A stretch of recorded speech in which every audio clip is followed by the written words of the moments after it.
Hello students, इस session में हम नॉन वर्बल कम्युनिकेशन के बारे में पढ़ेंगे। तो स्टूडेंट्स शुरू करते हैं। सबसे पहले हम नॉन वर्बल कम्युनिकेशन के मीनिंग की बात करते हैं। Non verbal communication is the message we send to others without using any words, यानी जब हम बिना शब्दों का उपयोग करें अपने मैसेज को दूसरों तक पहुंचाते हैं तो वो नॉन वर्बल कम्युनिकेशन कहलाती है। जैसे यहाँ पर कुछ एग्जाम्पल दिए गए हैं। Expression, posture, gesture, touch, space, eye contact, paralanguage, ये सभी क्या है, नॉन वर्बल कम्युनिकेशन के एग्जाम्पल हैं। हम signals, gestures and body postures के माध्यम से भी इंफॉर्मेशन भेजते हैं। आप इस सेशन में नॉन वर्बल कम्युनिकेशन के मेथड्स, उसकी टाइप्स एंड इम्पोर्टेंस के बारे में जानेंगे। इसमें आप सही बॉडी लैंग्वेज का उपयोग करना सीखेंगे, जैसे गेस्चर्स यानी इशारे, आई कांटेक्ट करना, हैंडशेक करना, एट्सेट्रा। अब बात करते हैं importance of non verbal communication की। हमारे डे टू डे के कम्युनिकेशन में यह देखा गया है कि मोस्टली कम्युनिकेशन जो होती है वो बॉडी मूवमेंट्स के द्वारा होती है, जैसे कि फेस, आर्म्स मूवमेंट्स। इसके अलावा वॉइस कंट्रोल के द्वारा भी हमारी नॉन वर्बल कम्युनिकेशन होती है, जैसे voice, tone, poses, etcetera. Maximum communication non verbal होती है। हम words, voice and body language का यूज़ करते हुए कम्युनिकेशन करते हैं। इसे हम यहाँ पर एक पाई चार्ट के माध्यम से समझ सकते हैं। जैसे कि आप ये ब्लू वाला पार्ट देख रहे हैं, इसके अंदर नॉन वर्बल एंड विजुअल दोनों मेथड का यूज़ हुआ है, जिसके अंदर एक्सप्रेशन, मूवमेंट्स, पिक्चर्स सभी का यूज़ करते हैं मोस्टली पीपल। उसके बाद ये रेड वाला जो पार्ट देखा जा रहा है, इसमें नॉन वर्बल मेथड का यूज़ हुआ है, जो कि वॉइस कंट्रोल के रूप में लोग करते हैं, यूज़ करते हैं। उसके बाद ये जो ग्रीन कलर का जो पार्ट बचा हुआ है, ये सबसे कम यूज़ होता है, यानी जिसे वर्बल कम्युनिकेशन मेथड के नाम से जाना जाता है। इसके अंदर शब्दों का उपयोग करते हैं और ये लोग बहुत ही कम यूज़ करते हैं। तो यहाँ पर हमने मेथड्स ऑफ कम्युनिकेशन के बारे में जाना। अब बात करते हैं इसके टाइप्स की।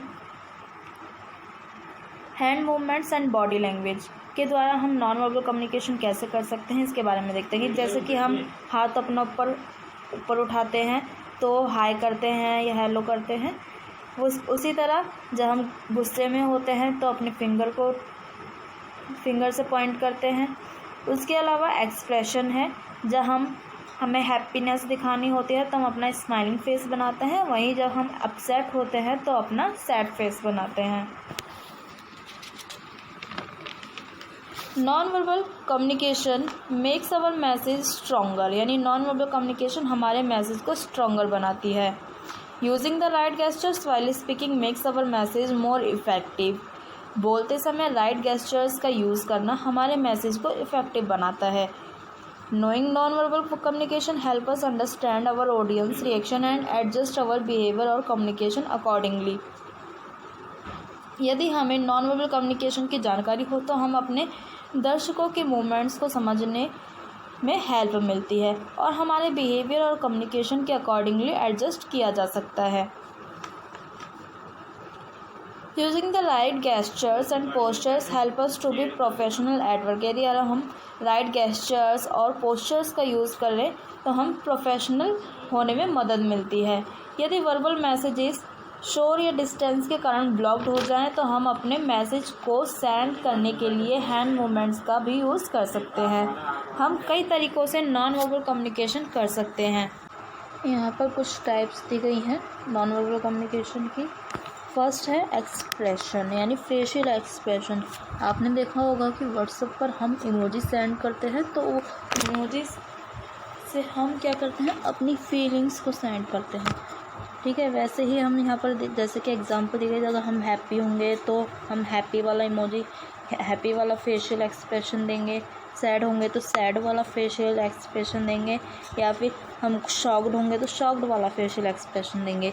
तो यहाँ पर कुछ और भी पॉइंट्स दिए गए हैं जिसके द्वारा हम कम्युनिकेशन, नॉन वर्बल कम्युनिकेशन को इफ़ेक्टिव बना सकते हैं। जैसे कि कीप योर फेस रिलैक्स, यानी आपको अपने फेस को रिलैक्स्ड रखना है। सेकंड है try to match your expression with what you are saying, यानी आपको अपने एक्सप्रेशन क्या है, जो आप कह रहे हैं उनके साथ मैच करना है। If you agree with something, यदि आप किसी के साथ सहमत हैं तो you may nod while listening, यानी उससे सुनते समय अपना सिर हिलना है, which indicates that it has your assent, यानी वो आपकी सहमति की तरफ इंडिकेट करेगा। उसके बाद आता है पोस्चर। पोस्चर्स क्या होते हैं? ये पोजिशंस ऑफ द बॉडी, यानी हमारी बॉडी की पोजीशन होती है। They show our confidence and feelings, ये हमारी कॉन्फिडेंस को और फीलिंग्स को शो करता है। जैसे कि हम सीधे खड़े होते हैं तो क्या होता है, वो हमारे कॉन्फिडेंस को दिखाता है। वहीं अगर हम सिर पर हाथ रख कर बैठे हों तो वो हमारी टायर्डनेस को या फिर जब हम परेशान हो इस फीलिंग्स को दिखाएगा।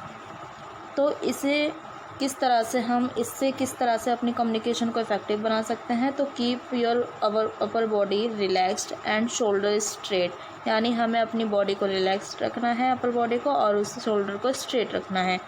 सेकंड है सिट स्ट्रेट, यानी सीधे बैठना, अपने हाथों को आराम देना, and fit in relaxed position, और अपने पैरों को रिलैक्स्ड पोजीशन में रखना।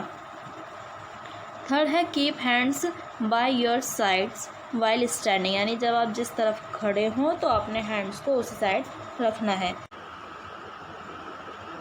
नेक्स्ट है गेस्चर्स और बॉडी लैंग्वेज। इसमें स्पेशली हैंड और हेड हमारे आइडिया और मीनिंग को एक्सप्रेस करते हैं, जैसे क्वेश्चन पूछने के लिए हैंड रेज करना, ठीक है। इसके अलावा बीटिंग नेल्स शो नर्वसनेस। यहाँ पर कुछ पॉइंट्स दिए गए हैं कम्युनिकेशन को इफेक्टिव करने के लिए। तो avoid Poynting eight people with your finger, यानी जो लोग फिंगर पॉइंट आउट करते हैं उन लोगों से दूर रहना चाहिए। Instead of keeping your hands in pocket while talking, try to keep your hands on the side, यानी आप अपने हाथों को जेब में रखने के बजाय उस साइड रखें जहाँ पर ज़्यादा बेटर रहे। बैंड योर, यदि आप अपने सिर को थोड़ा सा हिला देते हैं तो इससे जब सुन रहे हो और बात करते समय तो मुझे लगता है कि आप उसकी तरफ अटेंशन दे रहे हैं।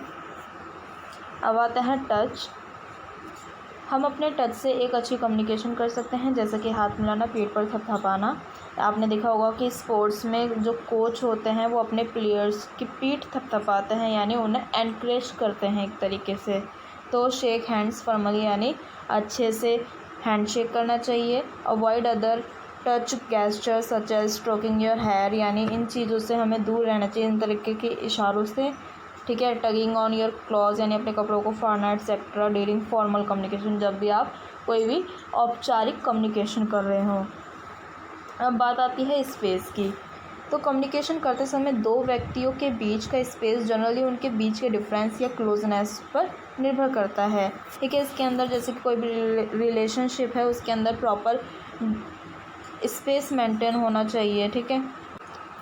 नेक्स्ट पॉइंट है आई कांटेक्ट, यानी जब भी आप किसी व्यक्ति से बात कर रहे होते हैं तो उससे आई कांटेक्ट करते समय हमें यह पता चलता है कि हम वो व्यक्ति हमारी बातों में कितना इंटरेस्ट ले रहा है, हम उसकी बातों में कितना इंटरेस्ट ले रहे हैं। यदि हम उससे बात करते समय इधर उधर देखते हैं तो इससे पता चलता है कि हम उसकी बातों को इग्नोर कर रहे हैं। तो यहाँ पर कुछ पॉइंट्स दिए गए हैं कम्युनिकेशन को इफेक्टिव बनाने के लिए। तो look at the person who is speaking, यानी जो पर्सन बोल रहा है तो उसकी तरफ देखें। Keep a relaxed pleasant look, ठीक है, यानी रिलैक्स करें और एक प्लीजेंट लुक दें। Break the look every few second, यानी कुछ सेकंड्स बाद ब्रेक ज़रूर दें। अब बात आती है para language. Para language is the tone of our voice, यानी ये हमारी वॉइस की टोन होती है। Speed and volume that makes difference in the meaning of the communication, जो हमारी स्पीड एंड वॉल्यूम जो होती हैं वो हमारे कम्युनिकेशन की मीनिंग को डिफरेंट करती है। यदि हम ज़्यादा तेज़ बोलते हैं तो वो हमारी एक्साइटमेंट और नर्वसनेस को दिखाता है, वहीं जब हम स्लो बोलते हैं तो वो हमारी सीरियसनेस और सैडनेस को भी बताता है। यहाँ पर भी इसके लिए कुछ पॉइंट्स दिए गए हैं कि किस तरह से ये हमारी कम्युनिकेशन को इफेक्टिव बना सकती है। तो use a proper tone and volume while speaking, यानी बोलते समय हमें प्रॉपर टोन एंड वॉल्यूम का यूज़ करना चाहिए। सेकेंड है maintain a moderate rate of talking, यानी हमें अपनी बात करने की जो स्पीड है उसे मेंटेन करना चाहिए। अब हम बात करते हैं विजुअल कम्युनिकेशन की। विजुअल कम्युनिकेशन क्या है? जब हम इमेजेस और पिक्चर्स के माध्यम से अपने मैसेज को सेंड करते हैं या समझते हैं तो वो विजुअल कम्युनिकेशन कहलाती है। इसका जो एक मेन एडवांटेज है वो यह है कि इसके अंदर किसी भी प्रकार के हमें या कोई भी पर्टिकुलर लैंग्वेज की आवश्यकता नहीं होती इसे समझने के लिए। ये बहुत ही सिंपल होती है, बहुत ही ईजी होती है समझने में। यहाँ पर कुछ एग्जांपल दिए गए हैं, जैसे कि यहाँ पर एक ट्रैफिक सिंबल दिया गया है जिससे पता चलता है कि हॉर्न को बार बार ना बजाया जाए। आपने लेडीज़ एंड जेंट्स टॉयलेट में ये साइन देखे होंगे। उसके बाद है फ्लेमेबल सब्सटेंसेस, यानी कोई ज्वलनशील पदार्थ के लिए, अगर कोई पदार्थ जल रहा होता है तो उसके लिए हम इस साइन का यूज़ करते हैं, ठीक है। उसके बाद sign use to pause a video, यानी वीडियो को पोस्ट करने के लिए, ऑडियो को पोस्ट करने के लिए हम इस साइन का यूज़ करते हैं। आप यहाँ पर ट्रैफिक लाइट्स देख रहे हैं, रेड येलो ग्रीन, ठीक है। जो रेड होती है वो स्टॉप के लिए, येलो होती है वो वेट के लिए, एंड जो ग्रीन होती है वो गो के लिए, ठीक है। ये क्या कर रहे हैं, हमारी विजुअल कम्युनिकेशन एक तरीके से हो रही है, ठीक है। आपने देखा होगा साइन शोइंग रेलवे क्रॉसिंग, यानी जब रेलवे क्रॉसिंग होती है तो वहाँ पर एक साइन बना होता है कि आगे रेलवे का ट्रैक है। उसके बाद है साइन फॉर स्लिपरी सरफेस, जैसे कि आप ये वाला साइन देख रहे हैं, जब कोई ढलान वाला रास्ता आता है तो वहाँ पर ये साइन बना रहता है। उसके बाद है sign which communicates that the area is a no smoking zone, यानी वो एरिया जहाँ पर आप स्मोक नहीं कर सकते वहाँ पे ये साइन आपको नज़र आएगा। तो स्टूडेंट्स, ये सेशन हमारा ओवर होता है। नेक्स्ट वीडियो हम सेशन 4 स्टार्ट करेंगे। Thank you.